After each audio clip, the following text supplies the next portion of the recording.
For a long time, nuclear power has had this reputation.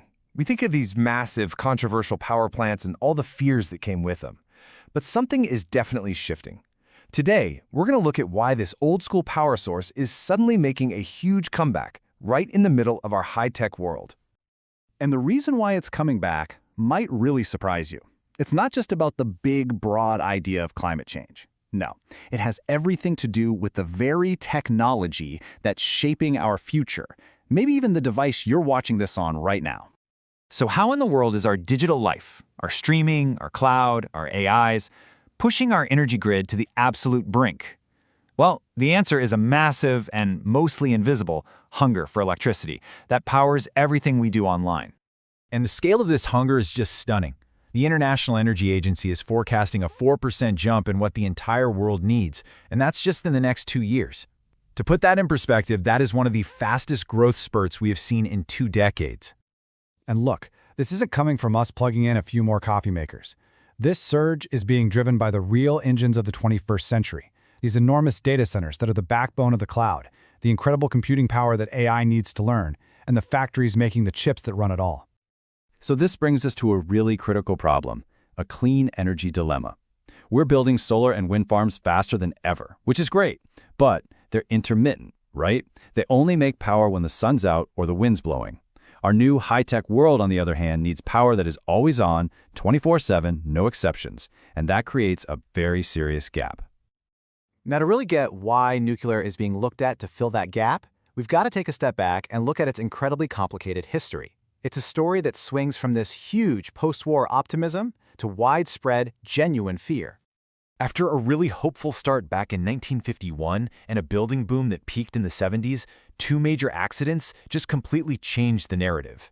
First, in 1986, the Chernobyl disaster, which was caused by a deeply flawed reactor design, and then again in 2011, the Fukushima accident in Japan. In those events, they pretty much cemented nuclear power's legacy in the public mind. Even though the causes were totally different, they came together to create this deep-seated anxiety about safety and waste that basically put the industry on ice for decades in many parts of the world. But that deep freeze is finally starting to thaw. Because of that energy gap we were just talking about, a huge reevaluation of nuclear power is happening right now, leading to what a lot of people are calling a nuclear renaissance. Now, this renaissance isn't just about building more of the same old power plants, not at all.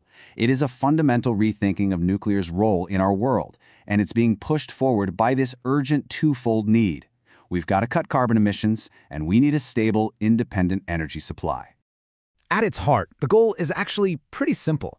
The mission is to find a source of power that's clean, but also firm and reliable, something that can work side by side with solar and wind to provide that always-on baseload power our modern grid is screaming for.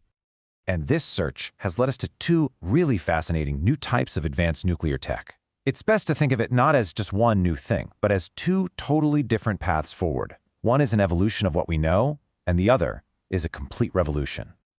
So on one side, you've got Small Modular Reactors, or SMRs. These are basically smaller, smarter, factory-built versions of the fission reactors we already have today.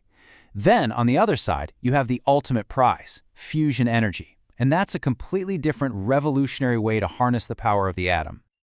This table gives us a really great snapshot of the key differences. I mean, just look at the scale. SMRs are a tiny fraction of the size of a conventional plant. And then check out the maturity level. Conventional nuclear is proven. We know it works. SMRs, well, their economics are still being figured out. And fusion, that is still very much frontier technology. But this right here, this is where it gets truly dramatic. To get the same amount of power, a conventional nuclear plant might need about 500 acres of land. An SMR-based plant, just 35. The difference in space is just incredible. Let me just put a fine point on that. We are talking about a potential 90% reduction in land use. That is a total game changer. It could completely rewrite the rules for where and how we build nuclear power, letting us place it much closer to where the power is actually needed. And then you have fusion, the holy grail of energy. It would use fuel that comes from seawater, produce waste that's hazardous for a much shorter time, and the reaction itself creates 0 radioactive byproducts. So what's the catch? Well, the catch is it's still very much in the lab. We have not built a commercial fusion power plant. Yet. Okay, so where does all of this leave us? We've basically got 3 different nuclear technologies, and each one is on its own, very different timeline, all kind of competing for a spot in our energy future. So here's the roadmap. Conventional nuclear is here today, it's mature, it provides reliable power, but it's fighting against its own history. SMRs, they represent the near-term future. They have massive potential, but only if they can prove their economics work at a large scale. And fusion, that remains the long-term dream, a revolutionary fix that still has some pretty big scientific mountains to climb. And that brings us to the big, final question. We are at this pivotal moment, right? We're being pushed by new energy demands, and we're armed with brand new technologies. The challenge isn't just about science or money, it's also about perception. Can this new generation of nuclear power finally, truly step out of the shadow of its past? Honestly, the answer to that question is going to shape our energy grid for the next 100 years.